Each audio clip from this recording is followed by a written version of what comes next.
Buenos días a todos y bienvenidos a este webinar de Pueblos Indígenas y Empresas, desafíos de la participación y oportunidades en marco del COVID-19. Mi nombre es Leire García, soy la responsable de marketing digital en Zabala Innovation Consulting. Y antes de empezar, quería explicarles brevemente el programa de este webinar y algunas cuestiones técnicas. En la sesión de hoy, Olimpia Yanairis Palmar, experta en innovación social en Zabala Innovation Consulting, va a ejercer de moderadora y planteará las preguntas clave a las que darán respuesta nuestros ponentes durante aproximadamente unos 10 minutos cada uno. Una vez finalicen su exposición, daremos paso a las preguntas que hagáis los asistentes en el foro. ¿Cómo pueden realizar las preguntas? Para evitar problemas de sonido, como verán, tienen los micrófonos apagados. En cualquier caso, al entrar en el webinar, se habrá desplegado a su derecha un menú en el que tienen una opción para realizar preguntas. Escríbanlas a lo largo de toda la sesión y al finalizar yo recopilaré las preguntas y se las plantearé a los ponentes. Finalmente, también recordarles que una vez finalice el webinar, el material presentado se les enviará a todos ustedes que se han registrado. Antes de empezar, ya para concluir, me gustaría agradecer a Repsol, ONIC y al Foro Permanente para las Cuestiones de los Pueblos Indígenas de las Naciones Unidas su colaboración, sin la cual no estaríamos aquí. Y, por supuesto, a todos ustedes que nos acompañan. Por tanto, doy paso ya a Olimpia, que va a dar paso a presentar a los ponentes y comenzará el webinar. Muchas gracias.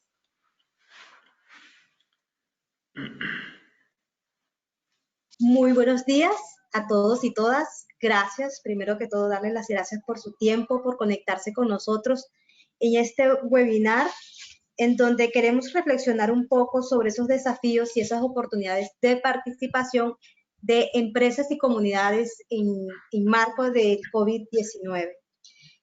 Tenemos el día de hoy como panelista a Darío Mejía Montalvo. Él es líder indígena CENU, miembro del Foro Permanente para las Cuestiones de los Pueblos Indígenas de las Naciones Unidas. Darío es politólogo de la Universidad Nacional de Colombia, con maestría en Gestión de Desarrollo de la Universidad de las Regiones Autónomas de la Costa Caribe Nicaragüense. Es conferencista y consultor de organizaciones e instituciones. También tenemos a Patricia Lagos, gerente de Relaciones Interinstitucionales de Repsol Colombia. Es ingeniera forestal de formación y especialista en Derecho Minero Energético. Cuenta con una trayectoria en reconocidas empresas del sector hidrocarburo. Gracias, Patricia, por acompañarnos. A Darío, presentar nuestras excusas porque Armando Balbuena Guaurillú, nuestro tercer panelista, no ha podido conectarse, tiene problemas para la conexión. Esperemos en los siguientes minutos si logra conectarse con nosotros.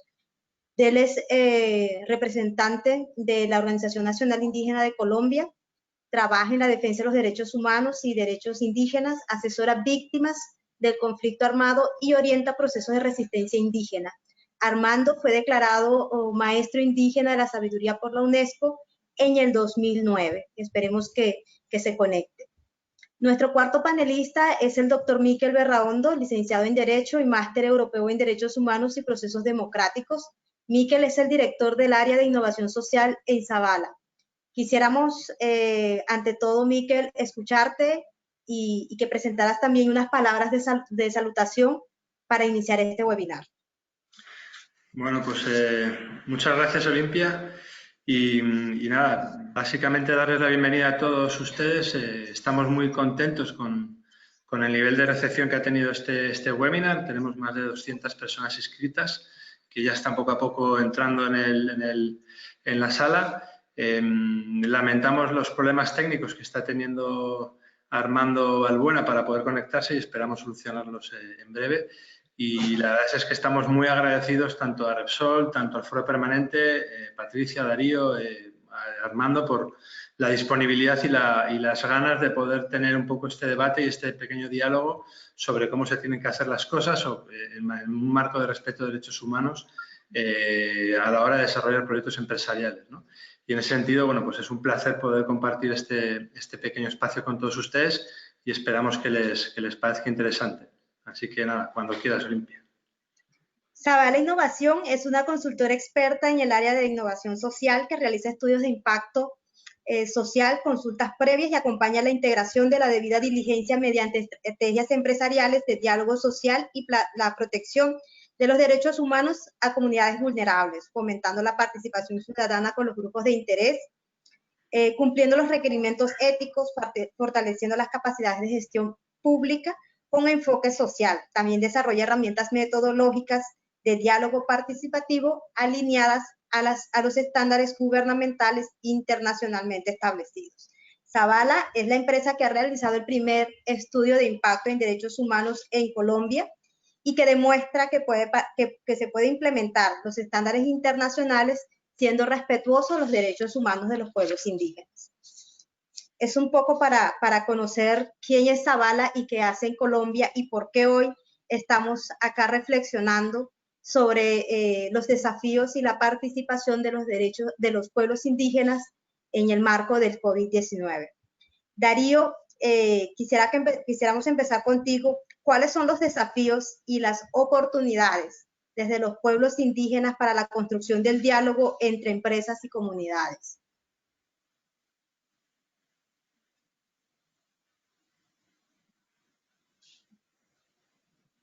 Bueno, primero quiero agradecer profundamente la invitación y saludar a cada uno de los copanelistas en este momento, doctora Patricia, Miquel,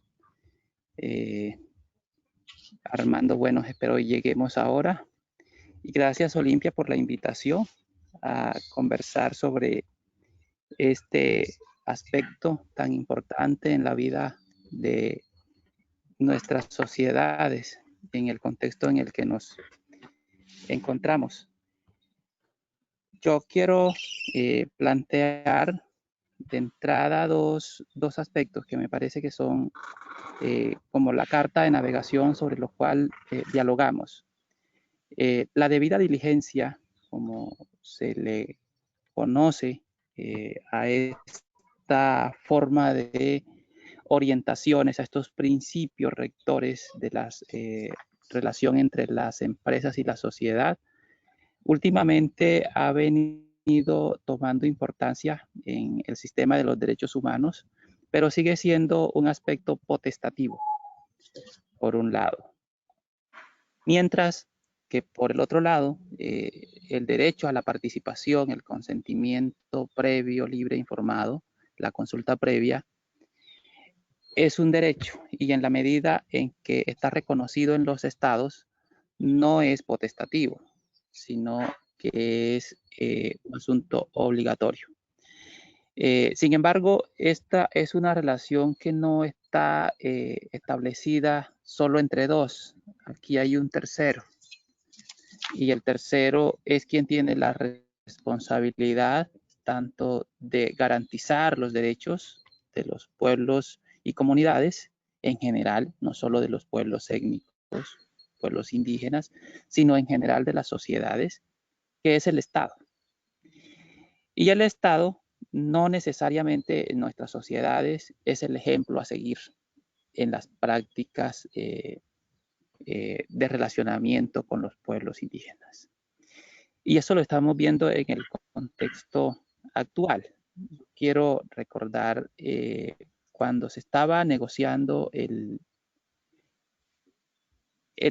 Tratado de Libre Comercio entre Colombia y los Estados Unidos. En ese momento se creó por la presión de la sociedad colombiana y de los pueblos étnicos en particular, se abrió la posibilidad de participar en las negociaciones, pero se creó lo que se conoció como el cuarto de al lado.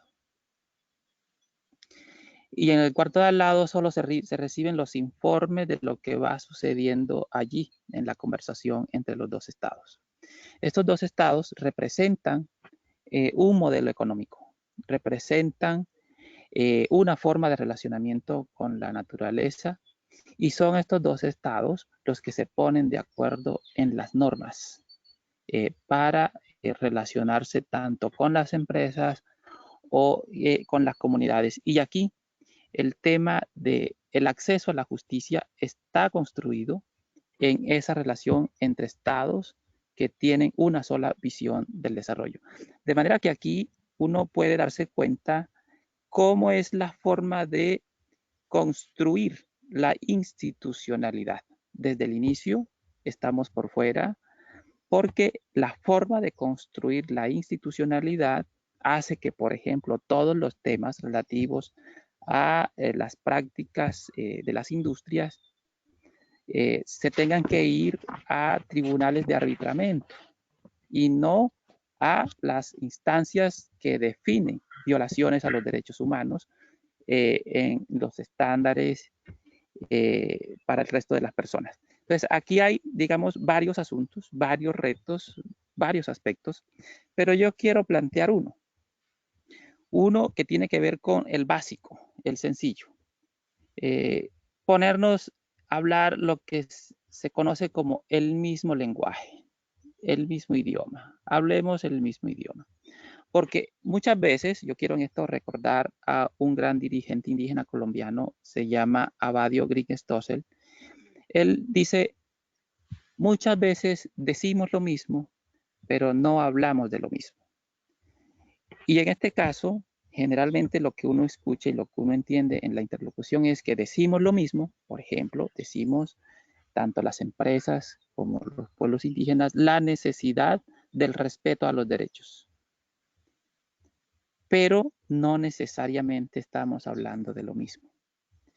Mientras las empresas, los estados, se concentran en el respeto al procedimiento que ellos mismos han establecido, al diseño institucional que ha estado elaborado para la extracción de los recursos, los pueblos indígenas estamos hablando de los derechos fundamentales, de los derechos propios que existen desde mucho antes de la conformación de los estados. El derecho de los pueblos indígenas no surge de la conformación de los estados. No es una emergencia posterior al estado, sino justo antes. Y en esa medida, los derechos de lo que habla los estados son unos derechos que se centran en la persona, en el individuo. Mientras que los derechos de los que hablamos nosotros, los pueblos indígenas, el individuo es la consecuencia, no es el centro. Entonces el derecho al territorio no es el derecho de las personas al territorio, es el derecho del territorio. El derecho del agua no es el derecho de las personas a acceder al agua, sino es el derecho del agua, el derecho de la cuenca, el derecho del río. Ese río tiene derechos. Entonces, ahí hay una diferencia. Creo que hay un reto importante porque en sociedades como la nuestra, como Colombia, por ejemplo, existe el pluralismo jurídico. Y el pluralismo jurídico lo que indica es que existen una forma de organización de la sociedad mayoritaria, pero también existe un régimen especial que tiene igual validez, que son estas otras perspectivas de entender el derecho. Aquí nosotros hemos visto, por ejemplo, ahora en Colombia que entra a la sala, como la sala VIP de la economía global, que es la OCDE, ¿cierto?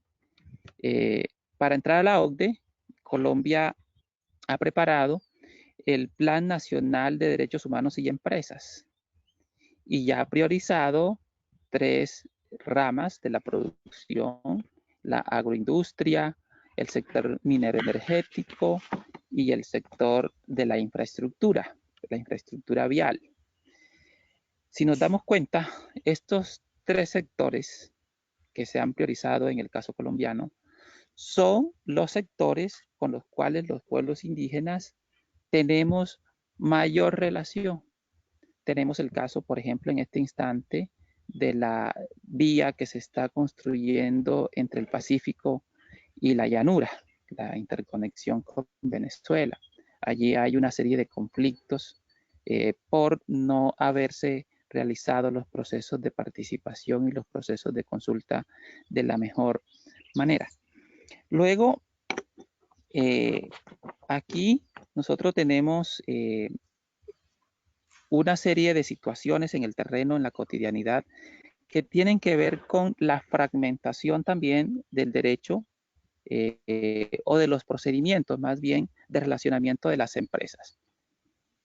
Porque generalmente, cuando hablamos de consulta previa, hablamos de la empresa responsable del proyecto, se relaciona con las comunidades, pero muchas veces quien ejecuta el proyecto no son las empresas que directamente se relacionaron con las comunidades. Luego hay que involucrar a los proveedores de servicios en los procesos de participación y en el conocimiento sobre esta diversidad étnica y cultural del país. Eso no está pasando. Está pasando lo mismo entonces en las instituciones responsables de la vigilancia, del control y del seguimiento de los compromisos que asumen las empresas con las comunidades. Por un lado, el Ministerio de Medio Ambiente está vigilando una parte. Por el otro lado, la agencia de infraestructura o la agencia responsable del sector está vigilando otra parte, que no se pase de los límites, etcétera. Pero no hay un sistema de vigilancia integral de los compromisos que se asumen en las consultas previas. Y a mí me parece un tercer aspecto muy importante, es más de orden ético de la relación, que tiene que ver con la calidad de los compromisos que se asumen. Muchas veces lo que estamos viendo es que se realizan las consultas previas para el cumplimiento de un procedimiento, pero no para elevar los estándares de acceso y para elevar, para construir, perdón, los planes de debida diligencia de las empresas. Para que estos compromisos que se asumen en las consultas previas se conviertan en los estándares de operación de las empresas. Eso no lo estamos viendo. Es decir, necesitamos que se avance en las definiciones de efectivos, de verdaderos planes de acción de debida diligencia como parte de los derechos humanos y de eso que nosotros llamamos el lenguaje común. No sé cómo estoy de tiempo, creo que nos estamos... Estamos justo sobre el tiempo, Darío. Estamos justo sobre el tiempo. Yo trato siempre de ser... Trato siempre de ser disciplinados en el tiempo, pero quiero finalmente decir que recientemente tuvimos en América Latina un informe de la Comisión Interamericana de Derechos Humanos sobre este tema, en particular sobre pueblos étnicos, y ya ha indicado una serie de recomendaciones que a mí me parece que son importantes que los tengamos presentes. El primero tiene que ver con implementar, con establecer unos marcos normativos adecuados donde las empresas extranjeras tengan un lugar específico. Eso no suele distinguirse en las regulaciones que existen en los estados, pero sí es muy importante, tanto por el asunto cultural como también por asuntos que tienen que ver con la forma de acceso a la justicia cuando se presenten eventuales conflictos con comunidades. Lo segundo tiene que ver con lo que ya venía diciendo, con establecer mecanismos claros de supervisión y fiscalización y que estos mecanismos tengan la capacidad para establecer sanciones efectivas cuando correspondan. Esto me parece que es muy importante porque en Colombia y en general no tenemos sistemas articulados de supervisión y fiscalización, sino que están atomizados, cada quien en lo suyo. Y tercero, que avancemos hacia la definición de mecanismos efectivos de participación. No se trata solamente de que se les sea informado a las comunidades cuando ya está encima el proyecto, sino que aquí es necesario que se definan mecanismos efectivos de acceso a la información. Y un cuarto aspecto que me parece que es muy importante para la realidad colombiana es que se tiene que establecer una línea muy clara para que las empresas no tengan vínculos con grupos ilegales, con grupos armados, porque esto es lo que está afectando gravemente, en el caso nuestro de los pueblos indígenas, la situación de muchos pueblos. Tenemos casos que están viéndose como el interés de muchas empresas, de algunas empresas, coincide con el mapa de acción de grupos ilegales, de grupos armados o de actividades extractivas ilegales, como el caso de la minería ilegal. Darío. Y finalmente, pues, finalmente ya termino, finalmente el aspecto relativo al acceso a la justicia, que me parece que es un asunto muy importante, un desafío muy importante que tenemos como sociedad, que pudiéramos avanzar en esa dirección. Muchísimas gracias. Buenos días. Buenos días, Armando, bienvenido. Ya logró Armando ingresar a la sala. Bienvenido. Bueno, muchísimas gracias, Darío. Tenemos varios planteamientos. Tenemos una perspectiva bien clara de lo que nos has contado desde tu experticia. Y nos gustaría escuchar a Patricia sobre estos apuntes, pero además quisiera también sumarle una pregunta más a Patricia y tiene que ver con los desafíos en la mitigación y en el tratamiento de los impactos sobre los derechos humanos de los pueblos indígenas. Patricia, buenos días.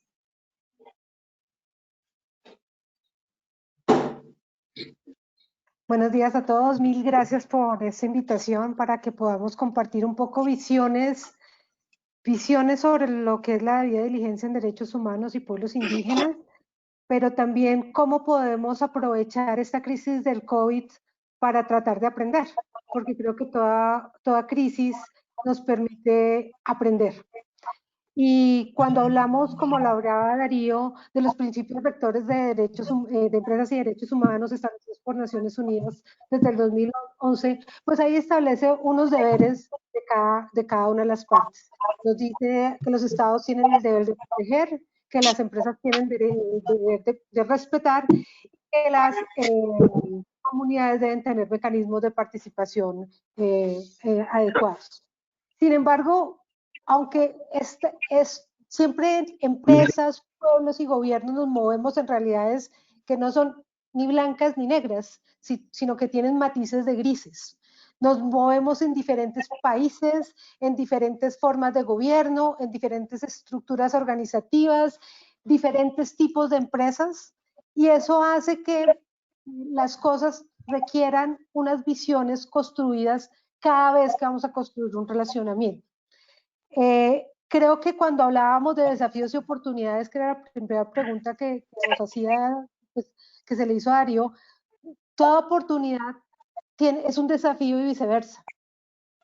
El tema definitivamente, como lo decía Darío, de cómo se concibe el proceso consultivo, no solamente en Colombia, sino en diferentes partes del mundo, es un tema clave porque el proceso consultivo, creo que las empresas deberíamos, y los estados también, deberían verlo no solamente como el cumplir una obligación que se comprometió públicamente o que es una obligación legal en ese país, en cada país, sino que es la forma de relacionarse. Nos están dando es una guía de cómo cuando yo tengo un relacionamiento con culturas que no son asimilables a mi cultura, me relaciono.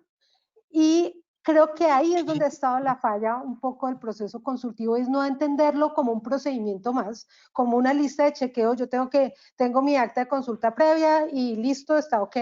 Por ejemplo, se han dado discusiones en cuanto a si el proceso consultivo debe realizarlo el Estado o debe realizarlo la empresa. Creo que esa no es la discusión. La discusión es que el proceso consultivo es un proceso constante de construcción, donde dependiendo la etapa en la que esté el proyecto, deberá ser iniciado por uno o continuado por el otro, porque los proyectos, como todo en la vida, van cambiando.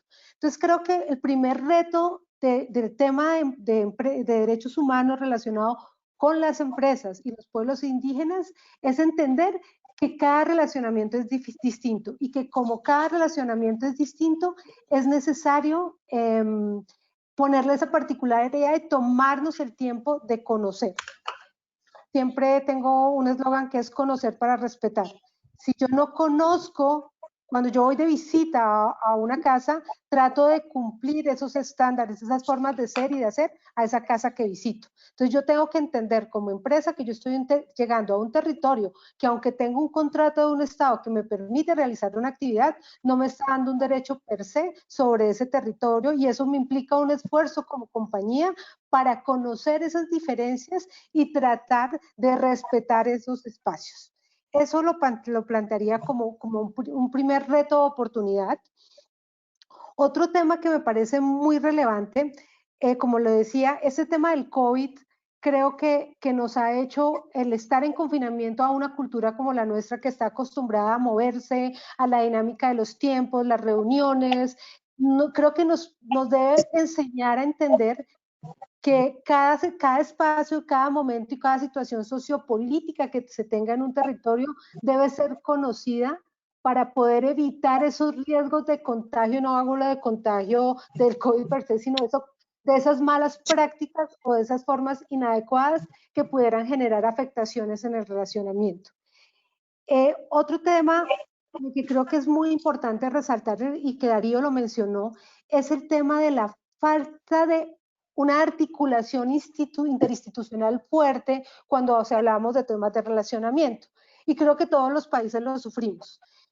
Pero creo que hay un llamado a las empresas para que podamos ser ese elemento articulador, siguiendo cumpliendo nuestro rol de respetar, pero ayudando a ese Estado a que cumpla su deber de proteger.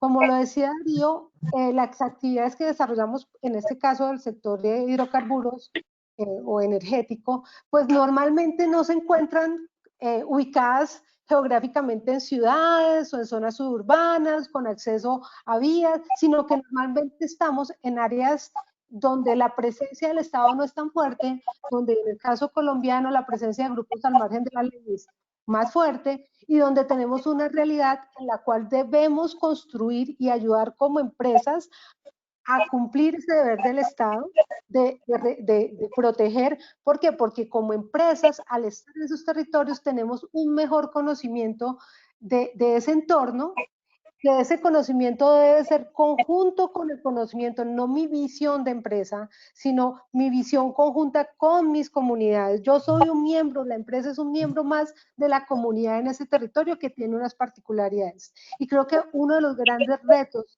de las empresas es lograr ser parte de la comunidad, no ser un extraño invitado en la comunidad y que soy como el facilitador de cosas o el que genera presión para otras, sino cómo me integro a esa comunidad para ser un actor más que puede facilitar, pero que también puede apoyarse en esa comunidad para hacer mejores cosas. Entonces creo que ahí el tema, yo cerraría diciendo dos cosas importantes. Estándares para cuando trabajamos en cada país, teniendo un marco general, que es el marco de principios rectores de empresas y derechos humanos, pero también un marco particular que se adapte a la realidad de cada país y de cada proyecto.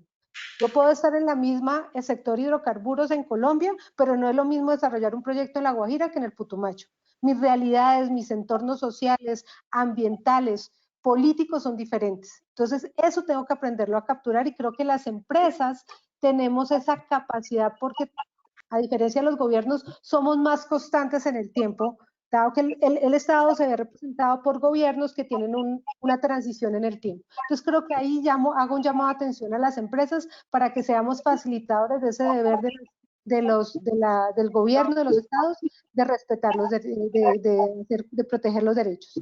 Pero segundo, también hago un llamado a las comunidades para que, digamos, empecemos un relacionamiento menos transaccional, porque desafortunadamente los procesos de consulta previa, tanto empresas como comunidades, hemos permitido que ese sea el tipo de relacionamiento que mayoritariamente para que sea más realmente un proceso permanente de construcción.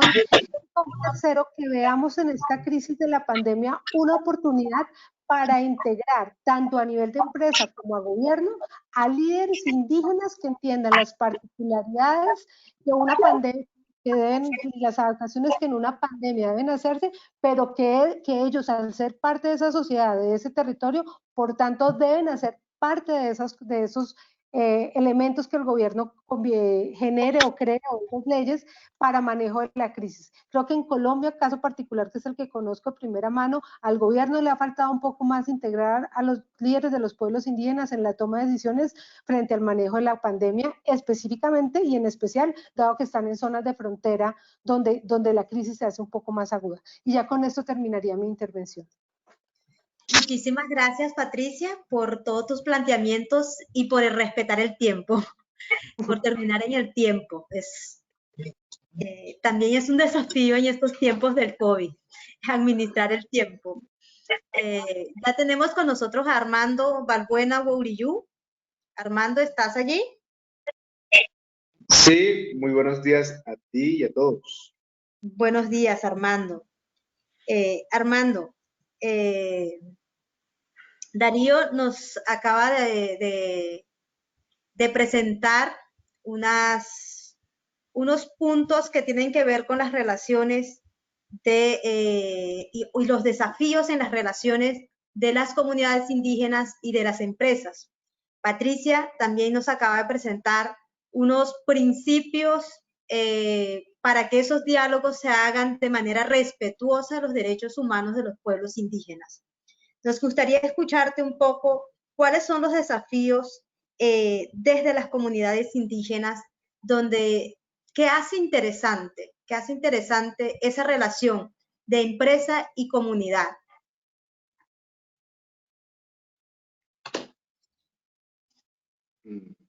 El cactus, cuando uno lo ve de día, las espinas están duras, pero de noche se ponen suaves para capturar los nutrientes que le dan la vida casi que perpetua. Buen día, Patricia. Buen día a todos ustedes.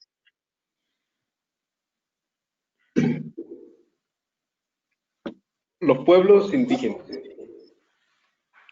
tenemos un espacio aéreo, marítimo y terrestre. Es el espacio vital del cual nosotros hemos perdido bastante, pero de una u otra manera hemos salvado algo y recuperado y soñamos con recuperar más. El ecosistema en donde nosotros vivimos, también en su relacionamiento con nosotros, ya que de allí somos parte, están nuestras leyes y normas de origen que rigen nuestra moral, nuestra ética y estética en la oralidad, con su pedagogía permanente, constante, y la confianza que tenemos bajo los principios de armonía y equilibrio. Y fundamentalmente, nuestro relacionamiento con otras culturas es en la solidaridad y reciprocidad. O sea, lo cual quiere decir que nuestros principios básicos de relacionamiento tienen una filosofía distinta, un pensamiento fundamentado en la espiritualidad de las piedras que tiene nuestra memoria, la espiritualidad de nuestros dioses que están arriba, donde está nuestro abuelo sol o donde está nuestra abuela mar o nuestra madre tierra. En los pueblos de la Amazonía siempre está el espacio aéreo, ya que allí está el agua donde se produce el oxígeno para toda la humanidad, pero es en la Amazonía donde están los pueblos nómadas,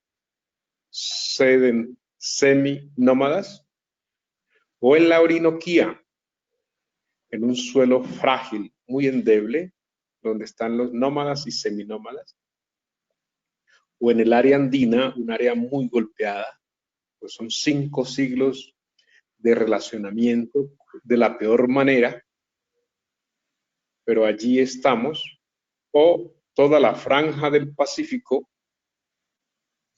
desde Panamá hasta Ecuador, donde estamos en serias crisis, o el norte de Colombia con el pueblo seminómada Yucba.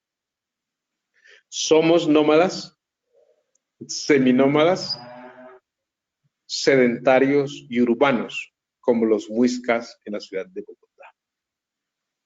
115 pueblos con economías distintas y por lo tanto sistema alimentario diferente y además con capacidades de supervivencia o de sobrevivencia diferentes las unas a las otras, y está muy relacionado con la actitud económica de las empresas y el apoyo o el no apoyo del mismo Estado. Esa es una relación muy fuerte, porque primero hubo una de genocidio por parte del Imperio Católico Hispano, y después hoy sigue existiendo el genocidio reforzado por parte del Estado, y eso lo vemos más en el Pacífico. No es fácil tener un relacionamiento porque partimos de algunos principios de la desconfianza, pero también tenemos el deseo, porque es una constante de nuestra moral, y es la de crear confianza en la oralidad y en la palabra escrita. Esa es la situación nuestra. Por un segundo, tenemos a un Estado, que es la República de Colombia, que tiene más de 6 millones de leyes. Algunas ya la gente se le ha olvidado. Todas las leyes de los pueblos indígenas tienen distintas componentes o historias, pero la ley 89 de 1890, que fue la mejor durante casi un siglo, nos consideró salvajes, semisalvajes y civilizados, pero creo que es la máxima expresión de una ley atroz, porque nos consideró menores de edad, y la República no nos quiso, porque nos dio las cosas de la justicia y la educación a el Vaticano hasta recientes décadas. Hacia el Estado no le tenemos la confianza, porque ellos tienen una ética de la corrupción que no ha sido fácil para ellos superarla. Y, por ejemplo, ante el COVID-19, ante esta pandemia, más interesó las ganancias de la corrupción que las prevenciones hacia los campesinos, los negros, los taxistas, los tenderos y nosotros, los pueblos indígenas. Ahí lo que vio el funcionario público fue una oportunidad de ganarse algo, pero ese es un principio estético de la corrupción que es normal en ellos, pero que no ha sido superado, y allí vienen las cosas de su actitud en los procesos de consulta previa, libre e informada, que no les permite reconocer lo que son las tierras, territorios y recursos a las cuales nosotros tenemos el deber y el derecho a usar, gozar y usufructuar. Aquí el tema de la consulta previa es más una parte de la estética del Estado para fortalecer la corrupción. Y en tercer lugar, tenemos la relación con las empresas, que las hay de muy diverso orden, porque hay empresas que tienen un relacionamiento indirecto a través de terceros, y estos terceros también atrofian la relación directa con los pueblos indígenas. También otras que se acercan un poquito más, o está la empresa estatal, que tiene una normatividad que le permite respetar las normas, o a veces el funcionario cambia, unos que tienen buena relación, otros tienen mala relación. De todas maneras, es un desorden de los principios del funcionario público, buenos, malos, regulares, pero eso no permite mayor costo. Y tenemos otras empresas que respetan el código del enfoque diferencial, que reconocen que hay pueblos nómadas, que reconocen que hay pueblos que hacen parte que parte de ellos es el espacio marítimo como parte vital. Hay empresas que no tienen dificultad de un relacionamiento directo con las comunidades o con los pueblos. Entonces aquí la invitación es a que nosotros tenemos la voluntad de creer en la confianza. El Estado tiene que hacer el cambio y aprovechar este momento post-pandemia para reorganizar esa movilización de la especie humana que hay en Colombia para una mejor perspectiva. Y las empresas tienen también la oportunidad, después de sufrir y vivir este duro golpe de la acumulación del capital, para mejorar sus condiciones de relacionamiento. Sería brevemente eso. Muchas gracias a todos ustedes. Muchísimas gracias, Armando, por tu participación. Ya tenemos varios apuntes. La necesidad de un mecanismo efectivo de participación de las comunidades, la consulta previa vista como un proceso de construcción colectivo entre empresa y comunidad, conocer para respetar, ayudar a proteger, lograr ser parte de la comunidad, ajustar los principios rectores a las especificidades de cada proyecto y de cada comunidad.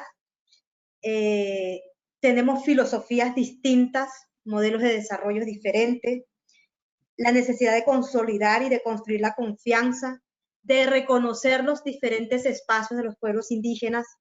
Tenemos ya toda esa exposición sobre la mesa y con todo esto, Miquel, quisiera que nos plantearas cómo se ha trabajado, cómo se ha materializado la debida diligencia en estos proyectos desde la experticia de Zavala y desde la tuya principalmente. Y quisiera, además de esa pregunta, también sumarte otra, Miquel, y es sobre las consultas previas virtuales. ¿Es posible en estos tiempos pensarse en procesos de consulta previa virtuales con todas estas situaciones y este contexto que nos ha contado Darío, Patricia y Armando? Buenos días, Miquel. Bueno, pues buenos días y muchísimas gracias. Bueno, siempre es un placer escucharles a Darío, a Patricia, a Armando, y bueno, una responsabilidad hablar detrás de ellos. Voy a empezar un poco por tu última pregunta, pero haciendo una reflexión un poco, cuestionando un poco la consulta en sí misma y devolviéndole la pregunta a Armando, ¿no? Yo creo que me ha gustado esta definición que ha planteado Armando de que la consulta es un ejercicio estético del Estado para favorecer la corrupción. Y si estamos de acuerdo en eso, y Armando lo está diciendo tan claro, igual tendríamos que empezar a pensar que tenemos que superar la consulta previa, que tenemos que buscar otra herramienta, otro mecanismo de diálogo y de búsqueda de esa confianza que Armando estaba planteando, ¿no? Yo estoy completamente de acuerdo con el análisis que estaban planteando todos ustedes y ese punto de partida inicial de desconfianza, de violación de derechos humanos, de ese genocidio al que está haciendo referencia Armando por la falta de atención, por la falta digamos, de responsabilidad que en muchos países los estados están teniendo con los territorios indígenas. Pero yo creo que el reto, y también lo planteaban tanto Darío como Armando, es esa búsqueda de confianza, esa construcción de nuevos espacios, ¿no? Y está claro que si la consulta no está siendo la herramienta útil, pues tenemos que empezar a pensar en otra herramienta, ¿no? que cumpla también con los estándares internacionales, ¿no? Ahora mismo es cierto que toda esta situación de la pandemia del COVID nos sitúa en que precisamente tenemos que evitar al máximo el contacto físico. Vamos a tener muchos problemas de movilidad en un futuro próximo porque, por lo que parece, la pandemia va a seguir con nosotros durante bastante tiempo hasta que haya vacunas y vamos a tener muchos problemas realmente para poder, bueno, pues, avanzar en las dinámicas que estábamos manteniendo hasta ahora, ¿no? De reuniones en los territorios, de convocar a toda la gente, al máximo posible de gente para que pudiesen participar en los espacios. A partir de ahora, durante mucho tiempo, esta situación va a ser muy problemática desde el punto de vista de salud. Y vamos a tener que ver cómo le damos la vuelta, ¿no? En mi opinión, yo creo que lo más importante de la consulta es la filosofía que hay detrás de la consulta, ¿no? Ese diálogo, esa construcción de confianza permanente que tiene que haber entre el Estado y las comunidades, ¿no? Y una vez que yo tengo esa confianza, que construyo ese espacio de diálogo permanente, me debería dar igual si lo hago de manera presencial en la comunidad o en momentos puntuales utilizo espacios virtuales, ¿no? Yo creo que en este momento de pandemia tenemos que reflexionar todos sobre la utilidad que podemos darles a todo este tipo de medios tecnológicos para favorecer lo que es la filosofía de esa consulta y sobre todo el cumplimiento de los estándares internacionales, ¿no? De los planteamientos también que estaba haciendo Darío y que Naciones Unidas está haciendo permanentemente, ¿no? Ese respeto máximo del Convenio 169, la Declaración de Naciones Unidas, pero ver ahora cómo podemos utilizar estos medios virtuales, ¿no?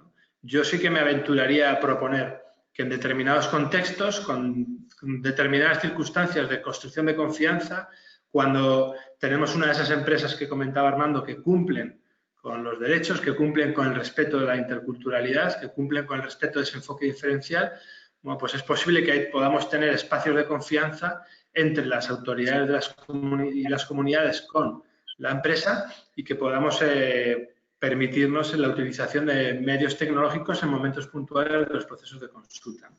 Pero yo vuelvo a insistir que igual lo que tenemos que cuestionarnos es la herramienta de la consulta, ¿no? Y en ese sentido yo creo que, y ya entrando a tu última pregunta, creo que es el marco de la debida diligencia en materia de derechos humanos es un marco que nos plantea un reto muy potente a todos los actores, ¿no? Primero, en general a todos, el hecho de que creamos que realmente puede ser un marco de relacionamiento, tanto las empresas como las comunidades y, lógicamente, el Estado.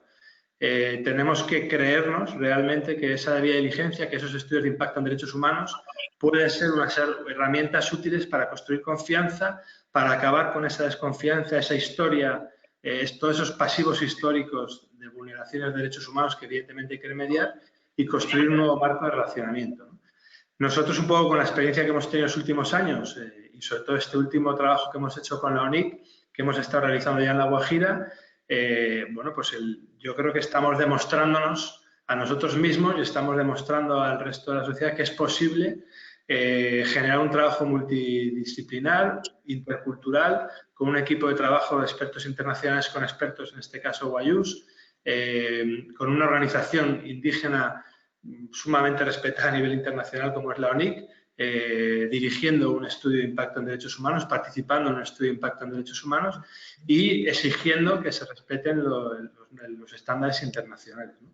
Yo creo que ahí el gran reto, sobre todo para las empresas que están en ese grupo que decía Armando, de que respetan los derechos, porque evidentemente seguimos teniendo muchísimas empresas que siguen creyendo que pueden actuar al margen de derechos humanos, que pueden actuar sin respetar los estándares internacionales y evidentemente este no es el seminario para este tipo de empresas, pero para las empresas que sí están entrando al respeto de derechos humanos yo creo que tenemos el reto de creernos la debida diligencia, de que las comunidades tengan expertos de las comunidades para poder hacer estudios de impacto en derechos humanos y que puedan tomar el liderazgo en la realización de los estudios de impacto en derechos humanos, que podamos tener, digamos, esos procesos de construcción y estos diálogos multiactores como estamos teniendo hoy en día, ¿no? Que yo creo que es parte de ese proceso y de esa solución.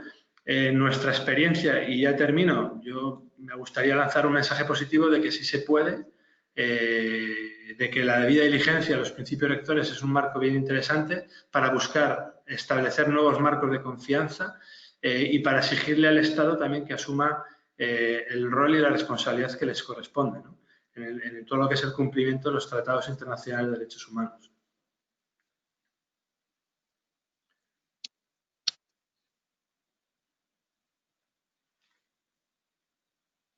El micrófono limpia. Muchas gracias, Miquel. Y quisiéramos, Leira, si hay algunas preguntas de los participantes. Sí, muchas gracias, Olimpia. Pues si tenemos alguna pregunta. A ver, a raíz de lo que... Disculpad. Ya. A raíz de lo que estaban hablando, bueno, empezamos por una pregunta que le realizan a Miquel sobre lo último que has comentado. El espíritu de la consulta debe tener un correlato en los aspectos operativos que garanticen la participación de la comunidad. ¿Cómo lo ves? Evidentemente la participación es un derecho fundamental de las comunidades, o sea, es el artículo 7 y el artículo 15 del convenio 169. Entonces, no hay duda y no tiene que haber discusión, y además lo apuntaba Darío al inicio de su intervención, ¿no? que la participación es unos elementos fundamentales. Ahora bien, estamos en un momento de pandemia que yo creo que nos ha pillado a todos de sorpresa. Todos hemos visto muchas películas de ciencia ficción, pero no nos esperábamos que esto pudiera pasar. Tenemos que ver ahora mismo cómo aseguramos la participación sin poner en riesgo la salud, que es el problema que tenemos ahora mismo. Armando está planteando con mucha claridad el gran problema de salud, el gran problema de falta de asistencia que está habiendo en los territorios indígenas. Entonces, yo creo que ahora mismo el reto es, evidentemente, garantizar la participación en los procesos de consulta, pero tenemos que ser muy cuidadosos también con la protección de la salud. Muchas gracias. Nos comentan también una pregunta, bueno, en general para que nos comentéis, a propósito sobre las consultas. Entonces dicen, como expertos y defensores de los pueblos indígenas, ¿cómo veis las consultas previas virtuales, de las que ya habéis estado hablando?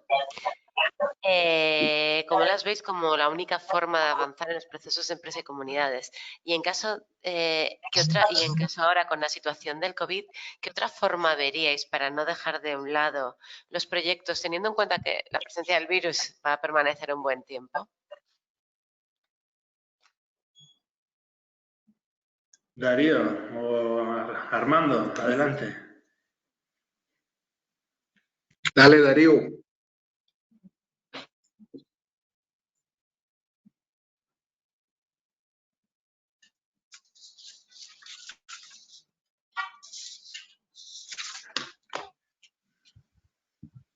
A ver, Patricia, ¿te animas? Bueno, yo creo que precisamente es un tema de repensarnos. O sea, habrá, como lo dijo Miquel y lo mencionó al final de su intervención, comunidades con las que ya tenemos un relacionamiento y tal vez pueda ser una posibilidad, sea hacer unos acercamientos virtuales, porque ya hay un conocimiento previo.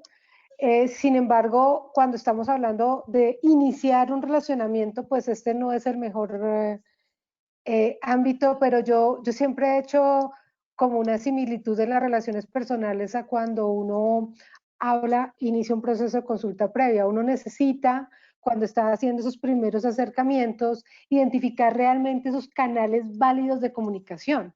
Y creo que en el marco de esta pandemia, lo que nos permite, porque nos ha quitado el acelere a todos, todo está un poco más quieto, menos acelerado cualquier proceso de consulta previa, que es otro tema que tenemos que hablar, es el proceso de consulta previa versus el tiempo que tenemos para hacerlo versus los contratos que firmamos con los gobiernos. Entonces creo que hay unos temas que hacen que esa suma de esos temas se hayan convertido los procesos de consulta previa en lo que se ha hablado, pero creo que nosotros tenemos, los pueblos indígenas, muchos tienen el celular, tienen el chat, es muy efectivo, hay muchas yo creería que la forma en este momento, para cuando no hemos construido relacionamiento, es aprovechar este espacio para identificar los actores con los cuales yo tengo que hacer ese relacionamiento.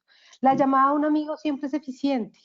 La llamada a un amigo para que genere comunicaciones y yo pueda empezar, por lo menos telefónicamente, a generar ese relacionamiento, creo que es una forma de aprovechar esta pandemia para tratar de generar esos acercamientos tempranos cuando aún no los tengo. Muchísimas gracias. A ver, tenemos una pregunta para Armando. Nos dicen, compartiendo que el punto de partida es el pensamiento espiritual y la desconfianza, ¿cuánto daño le han hecho a los procesos de consulta los asesores que buscan un beneficio particular y no colectivo? Hay que tener claro lo siguiente. Esta pandemia le ha dado muy duro a la humanidad. Y va a haber, esta especie humana tiene que reorientar y reorganizar su economía para el sistema alimentario y en particular los pueblos indígenas, cómo vivificamos lo nuestro. Por eso en la NIC decimos volver al origen. Y la experiencia que tenemos es que el modelo extractivista acabó con la biodiversidad. Y golpear a la biodiversidad nos hace más endebles. Por ejemplo, en La Guajira, el Cerrejón acabó con el abastecimiento de agua de los ríos subterráneos del desierto y las aguas superficiales del desierto. Eso se llama destruir la biodiversidad. Pero aún así, el gobierno sigue entregando concesiones mineras, títulos mineros, bloques petroleros, sin evaluar las consecuencias nefastas al ser humano. Entonces aquí, mientras los pueblos indígenas estamos pensando volver al origen, ¿qué hacer cuando la biodiversidad está aniquilada, está destruida? Los sistemas económicos liberales europeos están muy golpeados. Algunas petroleras desaparecerán, ya habrán quebrado algunas. Las mineras también habrán quebrado algunas. Las empresas también habrán quebrado algunas y quedarán pocos. Pero por el otro lado, la cantidad de pobres va a subir. Pero nosotros tenemos cosas ejemplarizantes en Colombia. Al gobierno, al Ministerio de Minas se le ocurriría entregar un título minero en la finca Ubérrimo. ¿Será eso viable? Y además, es bueno que ustedes tengan claro lo siguiente. Los resguardos indígenas son de carácter privado. Los resguardos son títulos de propiedad privada de carácter colectivo. Los resguardos son predios privados. Los resguardos son lotes privados que funcionan bajo el principio universal de los pactos internacionales y de las leyes en Colombia de la libre determinación. Los resguardos son propiedades nuestras porque allí están las tierras, los territorios y los recursos con todos sus bienes y nosotros somos sus propietarios de acuerdo al Código Civil colombiano. Entonces, si es para el ubérrimo, se pensará 2 veces o miles de veces para dar una concesión sobre ese predio. Y en la de los indígenas, no se piensa, simplemente se adjudica. Eso es lo que nosotros denominamos la exclusión cultural. Eso es la segregación y las acciones administrativas de apartheid. De allí la necesidad de que haya un diálogo más cercano entre las empresas y los pueblos indígenas, con el Estado también, pero es más difícil por su estética corrupta. ¿Sería eso? Muchas gracias. Darío, una pregunta para ti. Nos dicen, a ver, ¿cómo se va a continuar ahora cumpliendo con las medidas de bioseguridad el trabajo de campo? Y en aquellas comunidades, en un territorio rural disperso, en las que la comunicación de manera electrónica es complicada, ¿qué estrategias tienen pensado realizar? Darío se ha desconectado, creo. Ah, vaya. Es que él está en su comunidad. Pero Vale, pasémosle la pregunta a Patricia. por supuesto. ¿Necesitas que la repita, Patricia, o la has podido escuchar bien?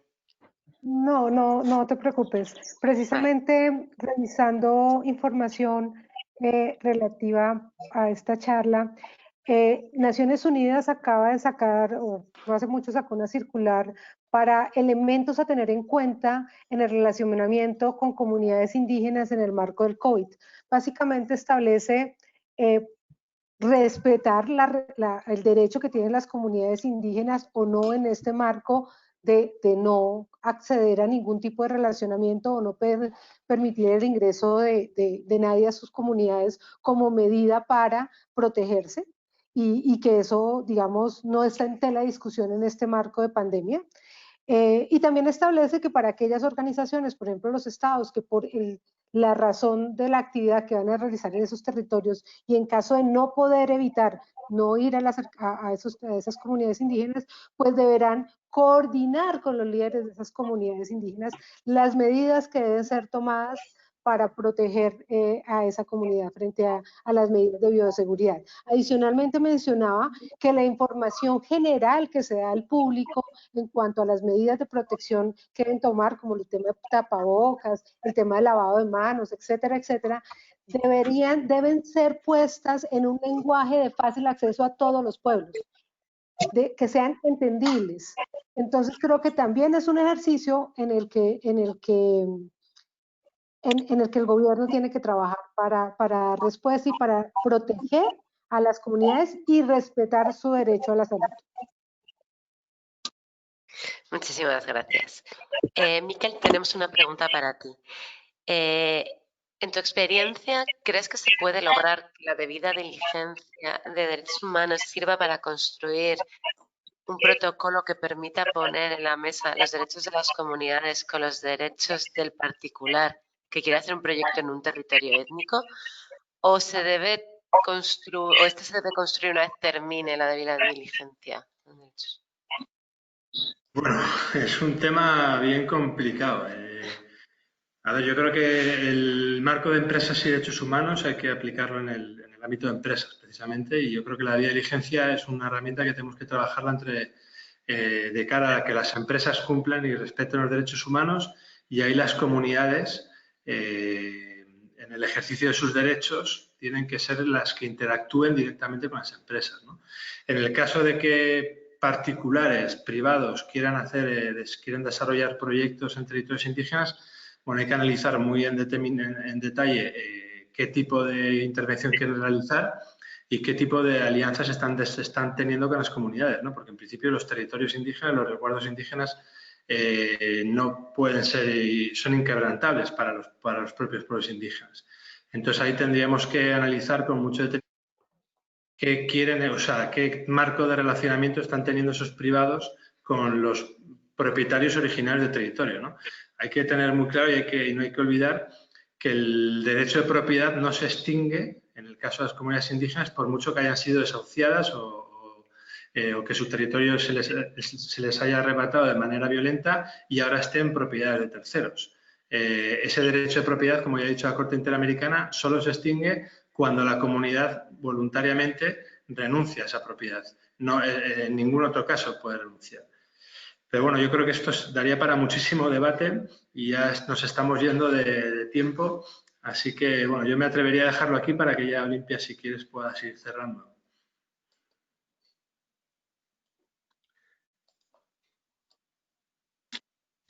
Bueno, muchísimas gracias a las 134 personas que están conectadas con nosotros a esta hora de la mañana. Realmente ha sido un diálogo bastante sustancioso. Quedan muchas preguntas pendientes. Darío se recién conecta nuevamente. De igual manera, pues estaremos compartiendo con ustedes los apuntes. Quedan preguntas sin responder, pero por el tiempo debemos cerrar el webinar. Entonces, muchísimas gracias. Un abrazo a todos. Muchas gracias. Adiós. Muchas gracias. Hasta luego. Armonía y equilibrio para sonreír durante toda esta pospandemia. Buen día. Gracias, Armando. Muchas Gracias, gracias. Armando, por tu sabiduría. Darío, gracias. Gracias, Miquel. Gracias, Patricia. Gracias a todos. Gracias.